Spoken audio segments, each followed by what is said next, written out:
Do you remember the dress? If not, I'll offer a quick refresher. In 2015, what seemed like a rather normal photo of a rather normal dress became one of the most fiercely debated topics on the internet, with millions arguing over the real color scheme. Was it black and blue, or white and gold? Viewers found it difficult to understand how anyone could see it differently. After all, the colors seemed so readily apparent. What was even up for debate? The way someone interpreted it felt like a simple, incontrovertible fact, so the opposition must have been hopelessly deluded. Later scientific analysis would posit multiple possible explanations for these conflicting interpretations. For, even though the actual physical dress itself was black and blue, the filtered lighting forced viewers to subconsciously correct the optical signals that they were receiving and to mentally create the color scheme that best fit the available evidence. Crucially, this subconscious interpretation was in part guided by the viewer's expectations, something that would have been shaped by their past experiences and even cultural assumptions about what exactly a dress should look like. The debates over the dress revealed how our perceptions are not just dictated by sense experiences, but how we then think about these very sense experiences, shedding light on how the vast interconnected web of phenomena that shape us are also shaped by us in turn. Understanding that subjectivity is so central to the human experience is a reminder of the significant mental distance between us and the ancient Romans, as well as how there will always be an enormous gulf separating us and the mental world occupied by the typical Roman, no matter how much time we spend poring over their surviving texts. In few areas is this disconnect more apparent than in the study of ancient religion and how it was woven into every aspect of Roman society at a level we find hard to comprehend. For as alien and unbelievable as their religious framework appears to us modern observers, we must recognize the totality of religious thinking in the Roman worldview to have any hope of understanding their society. Rome's religious landscape was all-encompassing in a way that modern religion, even among its devout practitioners, is not. So much so that atheistic unbelief, at least according to modern definitions, was nearly impossible. Contrary to the prevailing modern view that Roman religious practice was either an instrument of social control, a disparate collection of pre-scientific superstitions, or a hollow tradition observed for political convenience, religion, to the Roman, was intimately bound up in all other aspects of their being. Spirits were everywhere and in everything, meaning that defining where religion ended and things like the state, culture, or even the family began would have been impossible. This pattern of thought is made evident across all surviving sources, but today I would like to focus on Cicero and his writings because strangely the man can be held up at times as a type of secret proto-atheist, or at least someone who was more aligned with modern skeptical views on religion than his superstitious contemporaries. But, in my view, he was every bit as committed to a belief in the gods and the supernatural realm as other Romans, even if the theology of this highly educated man would have looked much different than that proposed by an illiterate plebeian commoner. Cicero's religious beliefs are most clearly outlined in his dialogue On the Nature of the Gods, which takes the form of a long discussion between those advocating the Stoic, Epicurean, and academic skeptic positions regarding the gods. The most skeptical portions are articulated ironically by the character based on and named after Caius Aurelius Cotta, who is presented as the Pontifex Maximus, and takes pains throughout the text to remind readers that he does not necessarily hold to these skeptical opinions himself. But though these views receive ample space in the text and appear in places to be the best reasoned, it is a stretch to say that they are reflective of Cicero's own private convictions. For Cotta is here playing the part of the thorough legal advocate that Cicero idealized by creating opposing arguments that refute the claims of his opponents, regardless of his personal opinions on the matter. In the dialogue, Cotta takes aim at the religious perspectives offered by the Epicurean and Stoic schools, but fails to carry the day. Cicero, who wrote himself into his own dialogue, unsurprisingly states at the end that the Stoic position seems the closest to the truth. The claim can of course always be made that Cicero is being coy here and concealing his real views out of fear of backlash. But this, in my view, is question-begging. It assumes Cicero's non-belief from the start and reads it back into the text by applying modern standards and definitions that Cicero himself would never have held. So, while On the Nature of the Gods does highlight problems in the popular practice of religion, we must not read it as an attempt to denigrate, much less refute, belief in the gods. Rather, Cicero's aim seems more clearly to be an attack on superstition, not out of disdain for belief, but because superstition was, in the Roman conception, a false belief about the gods, something that was added onto the religious practice that stood outside the bounds of reason and tradition. These superstitious practices were not dangerous because they were exercises of faith, but rather because they muddied Rome's proper relationship with the gods. As evidence of this reading, we must observe that a significant amount of the text is devoted to refuting the impious beliefs of the Epicureans. Cicero, being ever the moderate, is trying to keep Rome from veering too far into either superstition or impiety, and ensure that they continue walking a path governed by reason, tradition, and proper piety.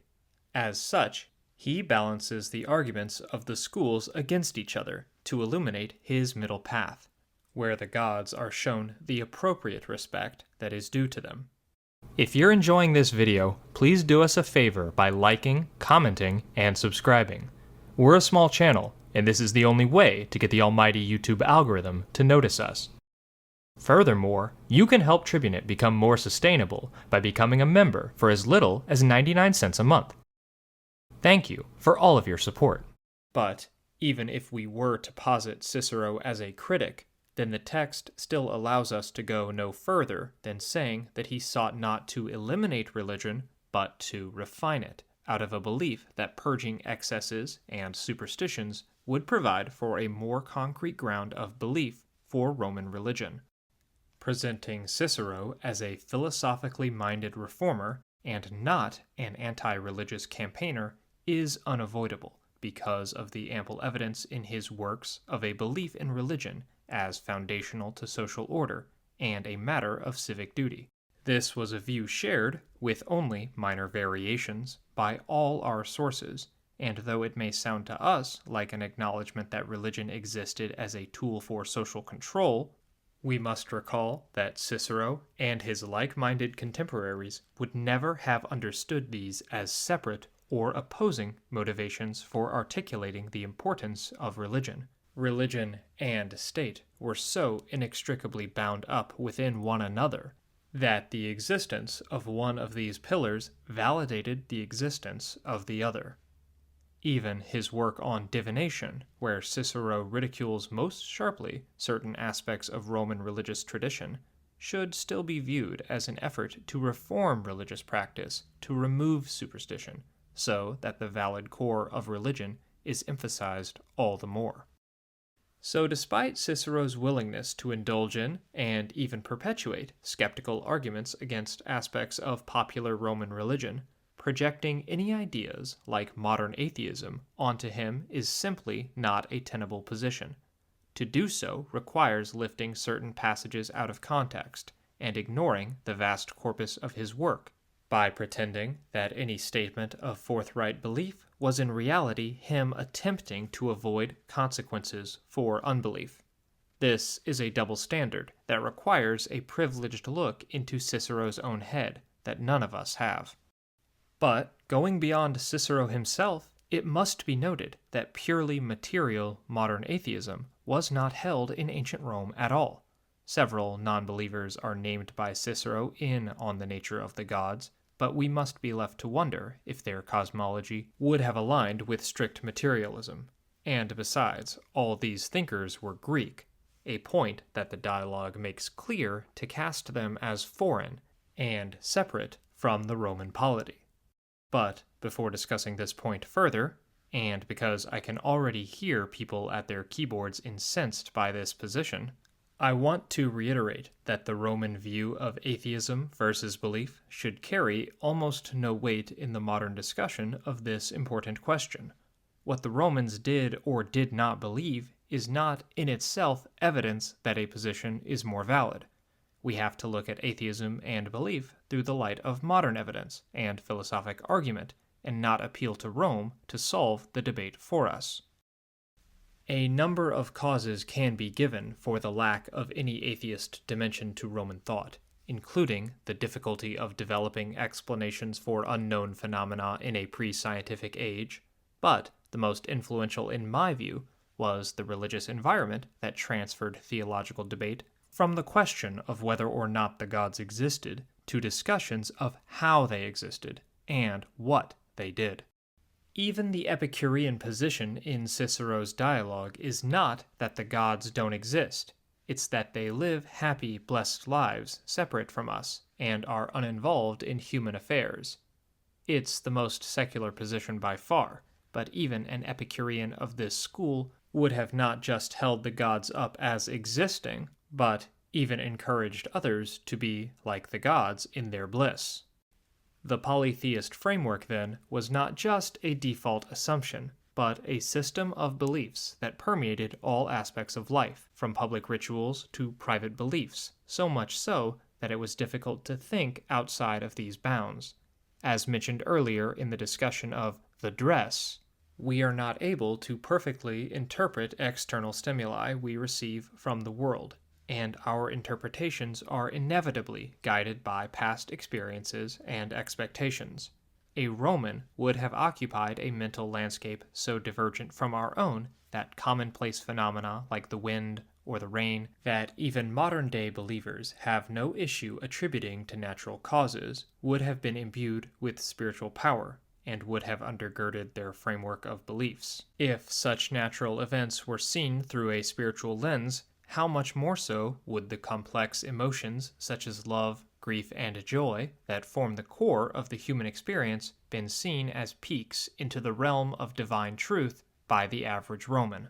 But another reason that significant pushback on religion never developed from its philosophical schools is that to Romans, religio encompassed not just beliefs, but a set of duties and practices necessary for the well-being of the community. A key component of this, for aristocrats in particular, was the public practice of religion and cultic ritual. The proper execution of these specific actions mattered more than interior beliefs. The modern term for this is orthopraxy.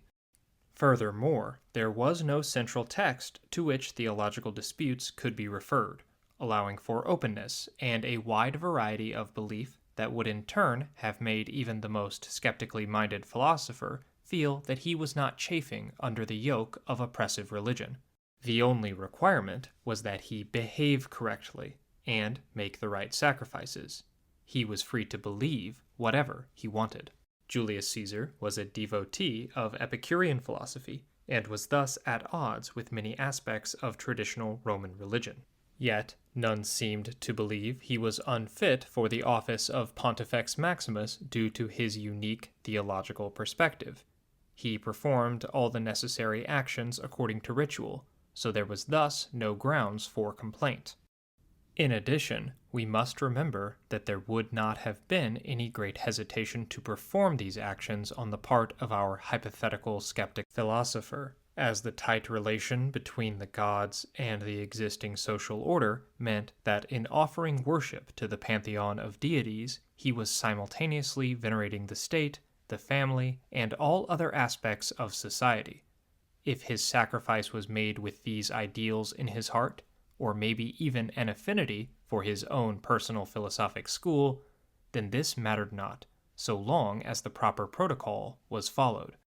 It is this fundamental conflict in worldviews between a religion centered on orthopraxy and those centered on orthodoxy, or right belief, that would emerge as the key fault line in Roman religious discourse, as it confronted systems that existed outside its theological boundaries.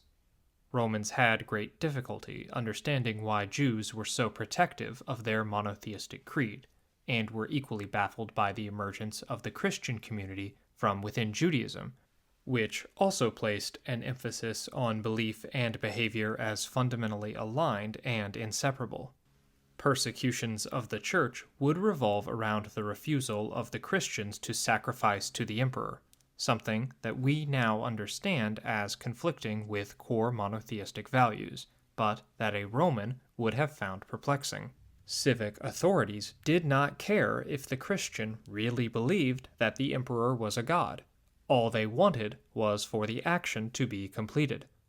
But the tight connection between theological belief and action that formed the core of Christian theology prevented them from offering even these token gestures, increasing tension and inevitably leading to persecution. It was this seeming rejection of religious norms and duties by the first Christians that saw the community branded as atheists by polytheistic Romans. For, despite an obvious Christian belief in a god, the lack of participation in the civil aspects of religion was akin to a renunciation of all things supernatural. Christians and pagans were saying the same words, but hearing different things, and seeing different colors. So, it is deeply ironic that the only surviving Roman religion is the one they derided as atheism.